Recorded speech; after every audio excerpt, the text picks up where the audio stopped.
వచ్చేసింది ఆడి శ్రావణం షాపింగ్ అంతటికి అతి పెద్ద కేజీ సేల్ తో పాటు up to 61% of 1+1 offers, combo offers ఇంకా మరెన్నో. CMR shopping. రేపు పాలమూరు రంగారెడ్డి జిల్లా ప్రాజెక్టు 10% అయితే అది కంప్లీట్ అవుతుంది.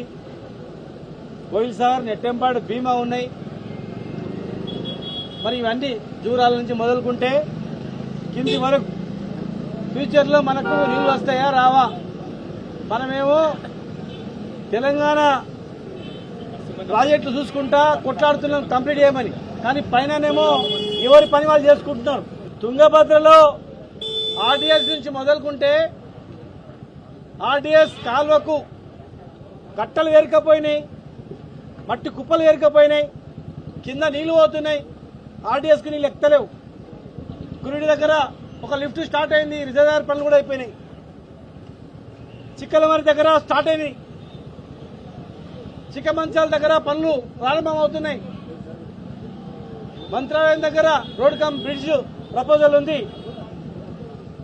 పక్కల గుండ్రేవ దగ్గర ఆంధ్రప్రదేశ్ కాచుకొని కూర్చున్నది రెడీగా మొత్తం ఎత్తుకపోవడానికి. అన్ని కంప్లీట్ అయితే మనకు నీళ్లు రావు.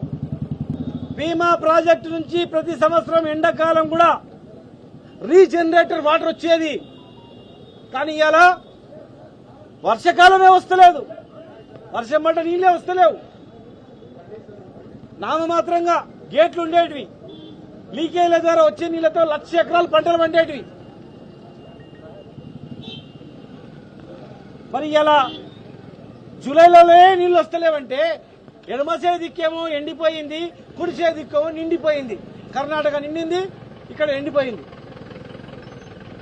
అతి ప్రమాదమైంది ఏంటంటే నారాయణపూర్ పైన అలిమట్టి డ్యామ్ పెంచడానికి కూడా ప్లాన్ చేస్తా ఉన్నారు. ల్యాండ్ అక్విజిషన్ స్టార్ట్ అయింది. 300 టీఎంసీలు కనుక వాళ్ళ ప్రపోజల్ చేసుకుంటే ఆగస్టులో కూడా నీళ్లు రావు కృష్ణాకు. అటు తుంగభద్ర పైన కట్టిన ప్రాజెక్టుల నుంచి కిందికి రావు, కృష్ణా నుంచి రావు. నిజాం ప్రభుత్వంలోనే అప్పర్ కృష్ణ ప్రపోజల్ ఉంది. అప్పర్ కృష్ణ ప్రపోజల్ ని తుంగలో దక్కిండ్రు. అప్పర్ కృష్ణ ప్రపోజల్ నిజమైంటే నారాయణపూర్ డ్యామ్ ద్వారా రైచూరు వరకు వదిలిపెట్టిన కాలువలు, రైచూరు నుంచి సరళసాగర్ నుంచి అటు కొల్లాపూర్ వరకు గ్రావిటీ ద్వారా 200 టీఎంసీల ప్రపోజల్ ఉంది. కానీ ఆ 200 టీఎంసీల ప్రపోజల్ తుంగలో దక్కేసింది.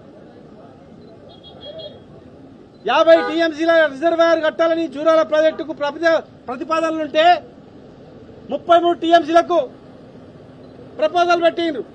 కానీ కట్టింది 11 టీఎంసీలు. ఇలా ఉన్నది 6 టీఎంసీ నీళ్ళు మాత్రమే. మొత్తం మట్టి వీరకపోయింది. ఒక దొంగని పట్టుకొని వచ్చిండ్రు ఇరిగేషన్ కు సలహాదారుగా. బరాబర్ అంటాం. మా నీళ్లని దోసుకుపోయి మా ప్రాజెక్టులు కట్టకుండా ప్రాజెక్టులను అడ్డుకొని 10 సంవత్సరాలు కన్న కష్టాలు పెట్టినటువంటి వ్యక్తిని ఇవాళ నీటిపారుదల శాఖకు సలహాదారుగా ఆంధ్రప్రదేశ్ సంబంధించిన వ్యక్తిని తీసుకొచ్చింది. ఆంధ్రప్రదేశ్ నీటిపారుదల శాఖ ప్రిన్సిపల్ సెక్రటరీగా, ఆంధ్రప్రదేశ్ చీఫ్ సెక్రటరీగా ఉండి మన నీళ్లు రాకుండా కృష్ణా ట్రిబ్యునల్లో వాదించి అగ్నేస్ట్గా తెలంగాణకు వాదించి అక్కడ రిటైర్ అయిన తర్వాత ఇక్కడ తెలంగాణకు వచ్చి ఆదిత్యనాథ్ దాస్ మన వైపున ఎట్లా మాట్లాడతారు చెప్పండి. మరి 10% కంప్లీట్ చేయకుండా తెలంగాణకు అన్యాయం చెప్తా ఉంది. శాశ్వతంగా తెలంగాణను ఎడారి చేయడానికి, శాశ్వతంగా వలస జిల్లా చేయడానికి, శాశ్వతంగా తెలంగాణలో ఉన్న పాలమూరు జిల్లాను దివాలా చేయడానికి ఇలా పక్క రాష్ట్రాలలో కాసుకొని కూస్తున్నాయి. పాలమూరు జిల్లా వల్ల మనం కన్ను తెరవకపోతే, మహబూబ్నగర్ జిల్లా వాసులకు ఇట్లా నడుము బిగించకపోతే, పార్టీలకు అతీతంగా జెండాలు పక్కకు పెట్టి నీళ్లను కాపాడుకోలేకపోతే, అక్రమ ప్రాజెక్టులు మనం అడ్డుకోకపోతే ఖచ్చితంగా భవిష్యత్తులో ప్రమాదం ఉంటుంది.